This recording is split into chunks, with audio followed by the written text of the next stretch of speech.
मेरा नाम माला है। मैं ओखला रेलवे स्टेशन के पास स्थित झुग्गियों में से आती हूँ खेलने के लिए। यहाँ का माहौल आप खुद देख ही रहे हो और यहाँ वॉशरूम की कोई सुविधा नहीं है। हम ऐसे खुले में जाते हैं शौच करने के लिए।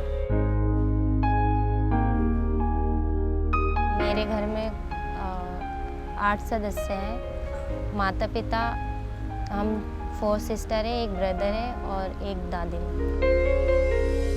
फैमिली का फुल सपोर्ट है। सिक्विन के बारे में मुझे पता चला, अपनी फ्रेंड मेरी क्लासमेट है, उसने मुझे बताया कि वो फुटबॉल खेलने जाती है। फिर मैंने उससे पूछा कि कहाँ से जाते हो, क्या फ़ीस लगती है वहाँ पे, या फिर एडमिशन कैसे लिया तुमने, मुझे उसकी प्रोसेस बताओ।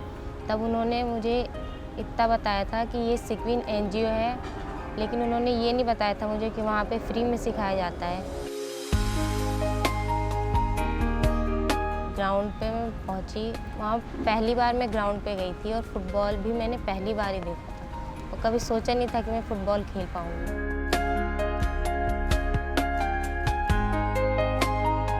सिक्विन से जुड़ने के बाद मेरी लाइफ में बहुत चेंजेस आई।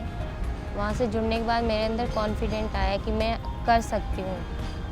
कोई भी काम ऐसा नहीं है जो मैं नहीं कर सकती। मैं आगे जाके सबसे पहले तो मैं अपने पिताजी का सपना पूरा करना चाहूँगी कि मुझे पुलिस फोर्स ज्वाइन करना है और उसके साथ ही फुटबॉल भी नहीं छोड़ना चाहूँगी कभी भी। और अपनी फैमिली को इस माहौल से निकाल कर एक ऐसी ज़िंदगी देना चाहती हूँ जो वो भी मेरे ऊपर गर्व करे।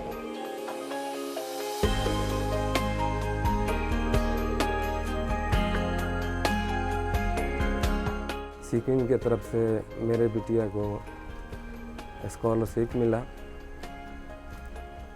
जिसको मैं कभी सोच भी नहीं सकता था कि हाँ हमारी बिटिया इस जगह पे पहुंचेगी, कॉलेज में पढ़ाई करेगी। क्योंकि कॉलेज का खर्चा मैं वहम कर ही नहीं सकता था जितनी मेरी मौजूदा हालत है। मुझे बहुत खुशी हुई कि हाँ हमारी बिटिया आज राय यूनिवर्सिटी में पढ़ रही है। मैं इस चीज़ के लिए सिक्विन ऑफिस का बहुत बहुत आभार।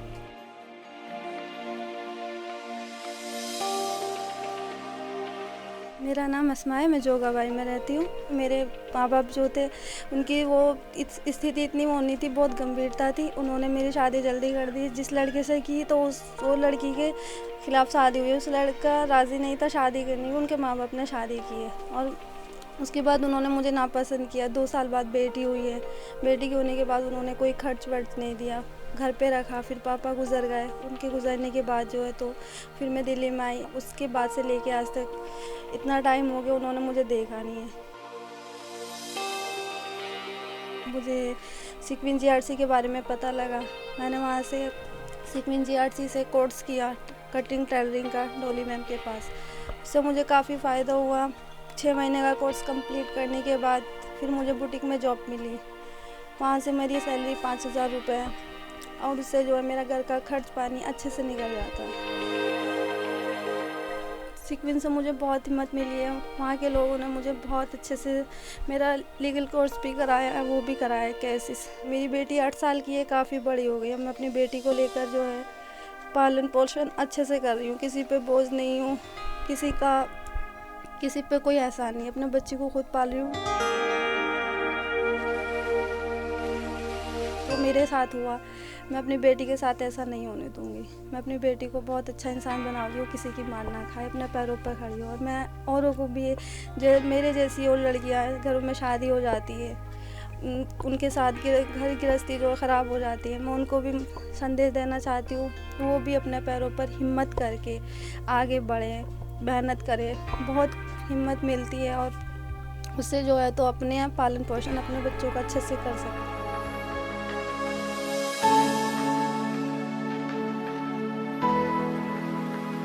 मैं समीना बोल रही हूँ। 4 साल की उम्र से पटना से आई हूँ। 15 साल की उम्र में शादी हुई है हमारी। 16 साल की उम्र में लड़की हुई और 17 साल में लड़का हुआ। फिर 18 साल की उम्र में फिर एक लड़का हुआ था, ख़त्म हो गया। फिर उसके बाद अभी हुई है 26 साल की उम्र में एक लड़का, और एक हुआ था सन 2007 में हुआ था लड़का। और हमारी शादी को हो गए 12वां साल चल रहा। और हमारे मियाँ बहुत परेशान रहते थे, काम भी नहीं चलता था, गुस्से में रहते थे, हमें मार डांट करते थे, उल्टा सीधा बोलते थे। घर में गुस्सा गुस्सी ज़्यादा होता था और काम ढंग से करते नहीं थे। यही तो मारते थे, बुरी बुरी मार मारते थे, जिस चीज़ से मन करता था उस चीज़ से मारते थे। लेकिन हम वहाँ सिलाई सीखने जाते थे, तो हमें उनसे डोली मैम से पता लगा था कि आपकी मदद हम करेंगे, आपको कोई परेशानी है या कुछ भी है तो आप हमें बताइए, हम आपका मसला हल करेंगे।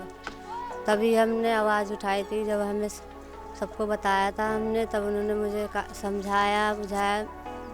राहत मैम ने भी समझाया और राजकुमारी मैम ने भी कहा कि पहले अपने मियाँ को एक मौका दो सुधरने का, अगर नहीं वो सुधरते हैं तो हम उनकी तरफ से कार्रवाई करेंगे, यही कहा था। और हमने तो वकील से भी बात करने को करी थी, उसका हमारा वहीं जाके बात हुई थी ऑफिस में, उनसे मदद हुई तो हमारे मियाँ भी सुधर गए। अभी तो सही है, जब परेशान रखेंगे तो बता देंगे। परेशानी कब तक इंसान बर्दाश्त करे, एक दिन तो आवाज़ उठाना चाहिए। अब बर्दाश्त करते करते इंसान दबा के खा जाते हैं। औरत चाहे तो बहुत कुछ कर सकती है, मगर आदमी अगर सही हो तो।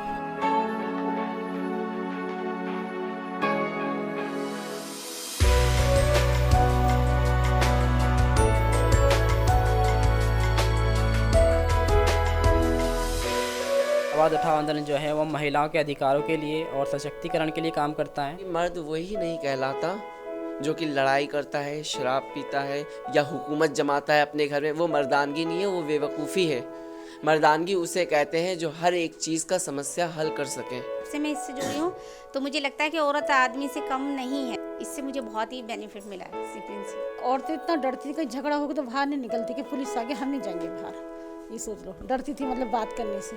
अभी तब से उषा मैम जी ने वहाँ जब जाके क्लास ली है कि ऐसे डरना नहीं है, हिम्मत से काम, तो उनके अंदर इतनी हिम्मत आ गई है कि अभी वो डट के मुकाबला करती है।